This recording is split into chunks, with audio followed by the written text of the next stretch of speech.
پاکستان کو قادیانی ریاست بنانے کے لیے سن 1970 کے عام انتخابات میں قادیانی جماعت ایک سیاسی پارٹی کو سپورٹ کر رہی تھی۔ انتخابات میں اس سیاسی جماعت کی کامیابی کے بعد اہم حکومتی عہدوں پر موجود قادیانیوں نے اقتدار پر قبضہ کرنے کے لیے سازشیں تیز کر دیں۔ سوات کے تفریحی دورے پر جانے والے نشتر میڈیکل کالج ملتان کے طلباء پر طاقت کے نشے میں چور قادیانیوں نے ایک منظم سازش کے تحت جناب نگر ربوہ ریلوے اسٹیشن پر قاتلانہ حملہ کر دیا۔ اس واقعے کے بعد پورے ملک میں تحریک ختم نبوت کا آغاز ہو گیا اور 7 ستمبر سن 1974 کو قومی اسمبلی نے متفقہ طور پر ایک تاریخ ساز فیصلہ کیا۔ آئیے ناظرین کرام سنتے ہیں اسی تاریخی فیصلے کے پس پردہ حقائق چشمدید گواہوں اور محققین کی زبانیں۔ اچھا، یہ ہماری بدقسمتی سمجھ لیں کہ پاکستان کے بننے کے بعد قادیانیوں نے اپنا ایک الگ شہر بسایا۔ اب یہ شہر چونکہ وہ ایک تھوڑا سا بلندی پہ تھا، پہاڑوں پہ اس میں محفوظ تھا، تو انہوں نے قرآن مجید سے ایک لفظ لے کے نا کہ ربوہ، تو اس کا یہ کہا کہ جی ہمارے تو ربوہ کا جو نام ہے یہ تو قرآن مجید میں وہاں درج ہے۔ تو یہ ایک ریاست کے اندر ریاست تھی۔ آپ حیران ہوں گے اس شہر میں کوئی آدمی، کوئی مسلمان اس شہر کے اندر داخل نہیں ہو سکتا تھا 1974 سے پہلے۔ اگر کوئی داخل ہو گیا، یہ آن ریکارڈ ہے، اس کی ابھی تک لاش بھی نہیں ملی۔ اسی بنا پہ وہ ربوہ ریلوے اسٹیشن پہ معمول تھا ان کا کہ وہ ہر آنے جانے والی گاڑی کو میں اپنے مذہب کا لٹریچر تقسیم کرتے تھے۔ یہ جو ہمارے نشتر میڈیکل کالج کے طلبہ جو سیر کرنے کے لیے ملتان نشتر میڈیکل کالج سے جو پشاور گئے، گاڑی رکی، قادیانیوں نے حسب معمول وہ لٹریچر تقسیم کیا۔ اب بچے نوجوان، ان نوجوانوں نے جو لٹریچر جہاں وہاں دیر لگی، تھوڑی سی دیر کیوں لگی، ان بچوں نے جب دیکھا کہ یہ تو قادیانی ہے اور مرزا غلام احمد قادیانی کی تصویر ہے، وہ مرزا قادیانی کے ساتھ صلی اللہ علیہ وسلم لکھا، علیہ الصلوۃ والسلام لکھا ہے، مرزے کی بیوی کو ام المومنین کہہ رہے ہیں، مرزے کے دوستوں کو صحابہ کہہ رہے ہیں، مرزے کی باتوں کو حدیث کہہ رہے ہیں، اس پہ اترنے والی وحی کو قرآن مجید کہہ رہے ہیں، مرزے کے شہر کو مکہ اور مدینہ۔ تو یہ ایک اشتعال تھا۔ تو چاہے 2 منٹ تھے، ان بچوں نے آپس میں کہا یہ کیا یار، یہ ہمیں کیوں لٹریچر دے رہے ہیں؟ میں بطور صدر اسٹوڈنٹ یونین جو ہے وہ خود میں اس کی قیادت کر رہا تھا، کیونکہ بعض مصروفیات کی وجہ سے ہمارے ساتھ کوئی پروفیسر صاحبان تشریف نہیں لائے تھے۔ جب ہماری گاڑی ربوہ ریلوے اسٹیشن پر رکی تو اس وقت کچھ لڑکے نیچے اتر گئے ریلیکسیشن کے لیے، کچھ مسافر اتر رہے تھے، وہ تقریباً 10 منٹ کا سٹاپ تھا وہاں۔ تو جو ہی ہم نیچے اترے تو لڑکے اترے تو اس وقت یہ ہوا کہ کچھ آدمیوں نے آ کے وہ رسالہ الفضل تقسیم کرنا شروع کیا، اور ساتھ ہی دوسرا جو ان کا تبلیغی لٹریچر تھا وہ دینا شروع کیا۔ نیچے ایک قسم کا شور شرابہ ہو گیا۔ میں اندر تھا تو میرے کانوں میں آواز پڑی، میں نیچے اترا تو میں نے انہیں کہا جی آپ اپنے لڑکوں کو ہٹائیں۔ میں اپنے لڑکوں کو میں نے کہا کہ بھائی آپ گاڑی میں سوار ہو جائیں تاکہ ہم آگے چلیں۔ گاڑی چل پڑی تو اس وقت میں سب سے آخر میں سوار ہوا، میرے آگے ایک لڑکا سوار ہوا تھا، تو باہر سے وہ جو ان کے لڑکے اور آدمی تھے انہوں نے پتھراؤ شروع کر دیا۔ اسے لڑکے کو، میرے آگے والے کو بھی لگا اور مجھے بھی پتھر لگا پیٹھ پر۔ ان کو تھا کہ ان کی جرت کس طرح ہوئی ہے کہ لٹریچر کیوں نہیں لیا۔ یہ پہلا واقعہ تھا 25 سال میں، یہ پہلا واقعہ تھا ان کا۔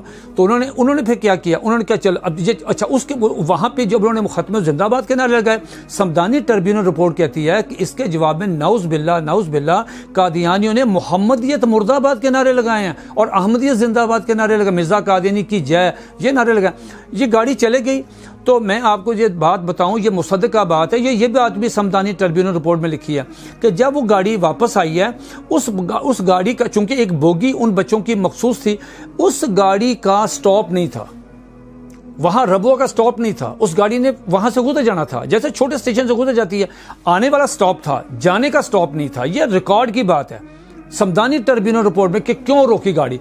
یہ سگنل ہی نہیں دیا، اس کا ڈاؤن کا سگنل نہیں دیا، رائٹ کے بھی آپ جا سکتے ہیں، کلیئرنس نہیں دی اسٹیشن ماسٹر نے۔ جب ہم اس دورے سے واپس آ رہے تھے تو ہمیں واپسی پر کوئی اس قسم کا گمان نہیں تھا کہ اس قسم کی کوئی حرکت وہاں ہوگی، کیونکہ جب ہمارے ساتھ جاتے ہوئے جو واقعہ ہوا تھا وہ معمولی نوعیت کا تھا۔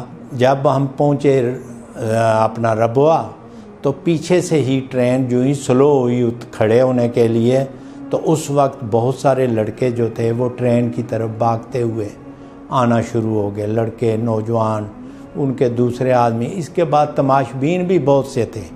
جن لوگوں نے ہم پر حملہ کیا وہ تقریباً 400-500 لوگ تھے، لیکن ان کا بہت بڑا مجمع، اور آپ کو پتہ ہے ربوہ میں اس وقت انہوں نے ایک اسے بند شہر قرار دیا ہوا تھا، باہر سے کوئی آدمی وہاں رہ نہیں سکتا تھا جو مرضی نہ ہو، تو اس کی وجہ سے ہو کر بہت بڑا مجمع ان کا جو تھا نا وہ اکٹھا ہو گیا ہوا تھا، جو کچھ دیکھنے کے لیے یا وہ مطلب یہ ہے کہ ان کی حوصلہ افزائی کرنے کے لیے یا جس طرح بھی کہیں وہ موجود تھے۔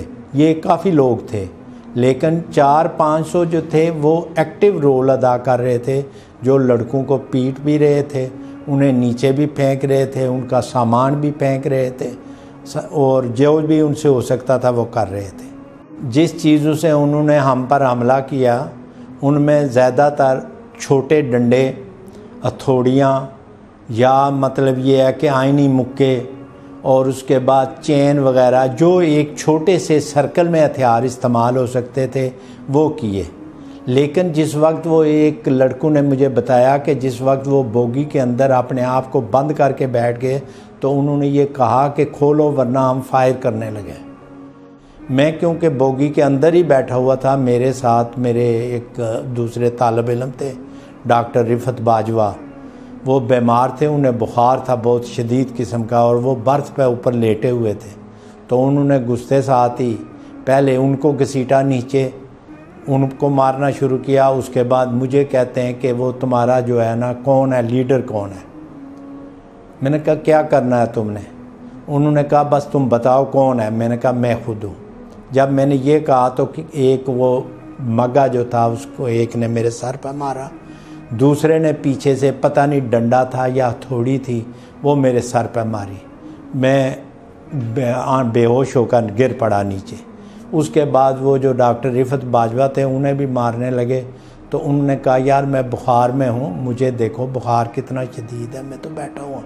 انہوں نے اسی طرح مارا، وہ بھی تقریباً بے ہوش ہو کر نیچے گر پڑے، اور وہ بڑے اطمینان سے اپنی کارروائی کرتے رہے۔ کوئی ریلوے پولیس یا کوئی دوسرا کوئی ہماری مدد کو آیا ہو، کوئی نہیں آیا۔ جب تک انہوں نے اپنا مشن مکمل نہیں کیا اس وقت تک ہم ان کے رحم و کرم پر تھے۔ جب ٹرین چل پڑی تو پھر یہ ہے کہ ریلوے والوں نے اپنے طور پر فیصل آباد انفارم کیا کہ بھائی بات یہ ہے کہ یہ لڑکے اس طرح ان پر حملہ ہو گیا ہے، زخمی ہیں، تو وہاں آپ جو ہے ارینجمنٹ کر لیں ان کو فرسٹ ایڈ وغیرہ کا، بلکہ اگر یہ رکھنا بھی چاہیں تب زخمی ہیں لڑکے، بہت خون بہہ رہا ہے ان سے، اور سب کی حالت ٹھیک نہیں ہے۔ اچھا یہ دیکھیں جب یہ سارا تشدد ہوا ان بچوں پہ تو ظاہر ہے انہوں نے اپنا سارا جو آپریشن کرنا تھا ان قادیانیوں نے وہ کر لیا۔ اتنا تشدد کرنے کے بعد کوئی ان کی مرہم پٹی، کوئی ان کو پانی نہیں، کوئی سی نے داد رسی نہیں کی۔ وہ 1 گھنٹے کا جتنا بھی سفر تھا وہ چناب نگر سے ربوہ سے، پرانا نام ربوہ، تو ربوہ سے وہ بچے جو ہیں بوگی میں، تو وہ اس سے پہلے ان کو اطلاع ہو چکی تھی فیصل آباد میں۔ وہاں پہ ہمارے حضرت مولانا تاج محمود رحمۃ اللہ علیہ جو ریلوے اسٹیشن کے خطیب بھی تھے، وہ خطیب ان کو بڑے مجاہد، ان کو پتہ چلا، وہ علماء کرام کو لے کے شہر میں اعلان ہو گیا، تو ایک کافی لوگوں کی تعداد ریلوے اسٹیشن پہ۔ اس کے بعد یہ ہوا کہ پورے پاکستان کی دینی اور سیاسی تمام مسالک کے کوئی تفریق نہیں، نہ سیاسی جماعتوں میں نہ مسالک میں، سب مسالک کے علماء کرام اکابرین رہنما وہ اکٹھے ہوئے، اور اس سلسلے میں انہوں نے کہا جی کہ ہم ایک لائحہ عمل تیار کریں۔ جتنے مسلمانوں کے فرقے تھے، قومیتیں تھیں، ہر ایک جا گیا، چاہے وہ سرکاری ملازم تھا، چاہے وہ کوئی عام دکاندار تھا، چاہے کوئی فوجی تھا، چاہے کوئی پولیس والا تھا، وہ سارے جا کے۔ دوسرا کہ سارے فرقے مسلمانوں کے وہ اس موضوع پر ایک ہو گئے تھے۔ مجھے یاد ہے کہ جب وہ 7 میں اس سے بادشاہی مسجد میں ایک بڑی ختم نبوت کانفرنس ہوئی تھی، تو ہر مکتبہ فکر کے لوگ اس میں موجود تھے، جو ان کی چوٹی کی قیادت تھی وہ وہاں موجود، نوابزادہ نصر اللہ موجود تھے، وہاں مفتی محمود موجود تھے، وہاں مولانا مودودی موجود تھے، وہاں جو ہے وہ جتنے مطلب یہ ہے کہ وہ غلام غوث ہزاروی صاحب موجود تھے۔ تو اس پہ فیصلہ یہ ہوا تحریک چلانے کا۔ تحریک چلی، تحریک میں دو چیزیں ہوئیں اس فائدہ۔ تحریک میں فائدہ یہ ہوا کہ ایک تو تحریک چلی کہ قادیانیوں کو غیر مسلم اقلیت قرار دیا جائے، اس پہ پھر بہت زیادہ جب احتجاج بڑھنے لگا اور قادیانیوں کا سوشل بائیکاٹ شروع ہوا تو اس پہ حنیف رامز جو ہے مجبور ہوا اور اس نے کہا جی ہم اس سانحہ کی ایک انکوائری کروا لیتے ہیں۔ وہ ہائی کورٹ کے جج تھے جسٹس سمدانی، ان کی سربراہی میں یک رکنی ٹربیونل ہے، انہوں نے پھر جا کے چناب نگر ریلوے اسٹیشن گواہوں کو بلایا جو تھے جن پہ تشدد ہوا، طالب علم آئے، موقع کے گواہ سارے، اس میں قادیانی بھی آئے، اس کا بیان بھی مرزا ناصر کا بیان بھی ریکارڈ ہوا۔ اس کے بعد دوسرا کام یہ ہوا، ہمارے جو سیاسی قائدین تھے انہوں نے یہ کیا کہ انہوں نے آئینی طریقہ اپنایا، اس میں بزرگوں کے تمام سیاسی لیڈروں کی مشاورت سے حضرت مولانا شاہ احمد نورانی صدیقی رحمۃ اللہ علیہ نے قومی اسمبلی میں قرارداد پیش کی کہ قادیانیوں کو غیر مسلم اقلیت قرار دیا جائے۔ اس قرارداد پہ کافی سارے ممبران اسمبلی کے سگنیچر تھے جو ریکوائرڈ ہوتے ہیں کہ قرارداد پیش کرنے کے بعد میں پھر حضرت مولانا مفتی محمود رحمۃ اللہ علیہ، مولانا نورانی رحمۃ اللہ علیہ اور دیگر جو حضرات تھے اسمبلی میں، ان کی مشاورت سے پھر بھٹو صاحب نے وہاں پہ ایک کرائٹیریا قائم کر دیا کہ کوئی آدمی براہ راست سوال نہ کرے تاکہ یہ نہ ہو کہ کھچڑی نہ پک جائے۔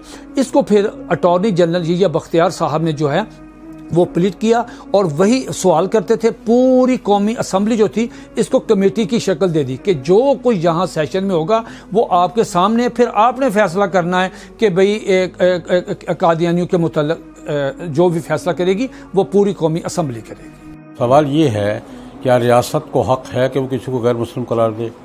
میری گزارش یہ ہے کہ سب سے پہلے مسلمہ کذاب کو، طلحہ کو اور سجاح کو غیر مسلم قرار دے کر اس کے خلاف فیصلے کا اعلان صدیق اکبر نے کیا تھا، جو ہماری ریاست کے پہلے سربراہ تھے۔ وہ ریاستی فیصلہ تھا، ریاستی فوجیں گئی تھی، ریاست کا اعلان تھا۔ اسلامی ریاست جس کی بنیاد اسلام پر ہے، اسی کا حق ہے کہ وہ کسی کو کافر قرار دے۔ بھٹو صاحب نے یہاں پہ ایک تھوڑا سا یہ کیا، انہوں نے ہمارے بزرگوں کو اعتماد میں لیا، اپنے چیمبر میں بلایا اور ان سے کہا کہ دیکھیں یہ ہم ایک 90 سالہ مسئلہ حل کر رہے ہیں۔ تو بھٹو صاحب نے کہا کیا یہ ایسا ممکن ہے کہ ہم قادیانی جماعت کو، جنہوں نے خود درخواست بھی ہمیں کی ہے اس قرارداد پہ، تو کیا ہم ان کو بلا لیں، ان کا موقف سن لیں کہ وہ کیا کہتے ہیں؟ تو انہوں نے کہا جی ضرور بلائیں تاکہ ہم دیکھ لیں ان کو، مطلب کہ وہ کیا کہتے ہیں۔ تو چنانچہ حکومت نے باضابطہ طور پر ان کو دعوت دی اور وہ آگے۔ اچھا وہ بڑی تیاری کے ساتھ آئے، پوری ٹیم تھی، اور اس ٹیم میں آپ نام سنیں آپ حیران ہو جائیں گے کہ اتنا ان کے اپنے وہ جو مربی اور لرنرڈ، وہ سمجھتے تھے ہم بڑے بڑے لرنرڈ آدمی ہیں۔ تو مرزا ناصر جو ہے یہ جب قومی اسمبلی میں انٹر ہوا، اس کو بلایا گیا کہ اپنا موقف آپ پیش کریں، لہٰذا اندر پھر ایک ڈیبیٹ ہوئی، 13 دن کی بحث ہوئی۔ اٹارنی جنرل نے ان سے جو سوالات کیے، کسی ایک سوال کا جواب بھی وہ تسلی بخش نہیں دے سکے۔ 3200-3300 صفحے کی یہ رپورٹ جو ہے، چونکہ وہ جو اسمبلی کی کارروائی تھی یہ اس کو کنفیڈینشیل رکھا گیا۔ قادیانیوں کا کہنا یہ ہے کہ کارروائی کو خفیہ کیوں رکھا گیا؟ اس کی وجہ یہ ہے کہ ایک تو اسمبلی کی مرضی ہوتی ہے کون سی کارروائی ان کیمرہ ہو، کون سی آن کیمرہ ہو، اسمبلی کو وہ مسئلہ دیکھتے ہیں۔ اور ایک وجہ سمجھ میں آتی ہے کہ اس وقت ملک میں جو جذباتی فضا تھی، اگر وہ بحث پبلک کے سامنے آ جاتی تو شاید قادیانی غیر محفوظ ہو جاتے اور اشتعال بڑھتا۔ قادیانیوں کو محفوظ رکھنے کے لیے پبلک کے اشتعال سے اس کارروائی کو خفیہ رکھا گیا تاکہ پرامن طریقے سے بحث تکمیل تک پہنچے اور ملک میں کوئی نیا جھگڑا کھڑا نہ ہو۔ سوال یہ ہے کہ یک طرفہ کارروائی تھی۔ بھائی اگر یک طرفہ کارروائی تھی تو مرزا ناصر احمد 11 دن اسمبلی ممبر نہیں تھے، وہ اسمبلی کے فلور پہ کیا کرتے رہے ہیں؟ اور مولوی صدر الدین صاحب 3 دن کیا کرتے رہے ہیں؟ قادیانیوں کے سربراہ مرزا ناصر احمد اور لاہوریوں کے سربراہ مولوی صدر الدین اسمبلی کا ممبر نہ ہونے کے باوجود اسمبلی کے اجلاس میں شریک رہے ہیں اور پوری بحث میں شریک رہے ہیں. یہ کیا کرتے رہے ہیں بھائی؟ ان کا موقف سن کر سوال جواب کر کے پورا ایوان مطمئن ہو کر 14 دن بحث ہوتی رہی ہے، اس کے بعد فیصلہ ہوا. اس کو یک طرفہ کیسے کہا جا سکتا ہے؟ میں عموماً اس واقعے کے حوالے سے بات کرنے سے اجتناب کرتا ہوں. اس کی وجہ یہ ہے کہ میں اسے اپنی آخرت کا اثاثہ سمجھتا ہوں.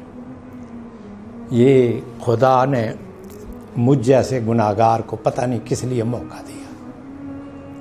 اس تمام تر کارروائی میں حقائق کا غیر جانبدارانہ جائزہ لینے اور قادیانی جماعت کا موقف سننے کے بعد تمام ارکان اسمبلی اس نتیجے پر پہنچے کہ قادیانیت کا اسلام سے کوئی تعلق نہیں.